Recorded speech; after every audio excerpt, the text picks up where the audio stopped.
এই কাতলা মাছের রেসিপিটা ঘরে একবার হলেও ট্রাই করো। অসাধারণ লাগে খেতে। একদম ভিন্নভাবে ভিন্ন স্বাদে আমি এই রেসিপিটা করেছিলাম। এত সুন্দর হয়েছিল, ঘরের সবাই ভীষণ তৃপ্তি করে খেয়েছিল। তো তার জন্য সবার প্রথমে মাছে নুন হলুদ মাখিয়ে কড়াইতে তেল গরম করে বেশ একটা লালচে রং ধরিয়ে ভেজে নিতে হবে মাছটাকে। মাছ ভাজা হয়ে গেলে ওই মাছের তেলের মধ্যেই ফোড়নে দিয়ে দিয়েছি শুকনো লঙ্কা আর জিরে।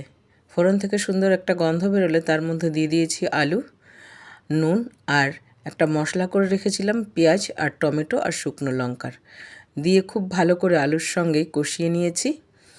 খুব ভালো করে কষানো হয়ে গেলে তখন এখানে ব্যবহার করেছি কিছু গুঁড়ো মশলা, যেমন ধনে গুঁড়ো, জিরে গুঁড়ো, হলুদ গুঁড়ো। সেটাও খুব ভালো করে কষিয়ে নিয়েছি। আর 1 চামচ সর্ষে পাউডারকে আমি সামান্য জলের মধ্যে ভিজিয়ে রেখেছিলাম 10 মিনিট। সেটা এখানে ব্যবহার করে সব কিছুর সঙ্গে খুব ভালো করে কষিয়ে নিয়ে মশলা থেকে তেল ছেড়ে দিলেই তখন এখানে ব্যবহার করেছি গরম জল। গ্রেভিতে জাল উঠে গেলে এখানে ব্যবহার করে দিয়েছি মাছ দিয়েও খুব ভালো করে জাল করে নিতে হবে। সবশেষে সামান্য গরম মশলা আর স্বাদকে ব্যালেন্স করার জন্য আমি সামান্য চিনি ব্যবহার করেছিলাম। ওটা মিস হয়ে গেছে, তোমরা কিন্তু অবশ্যই ব্যবহার করো। সার্ভ করার জন্য একদম ডান ভিন্ন স্বাদের আলু কাতলার রেসিপি।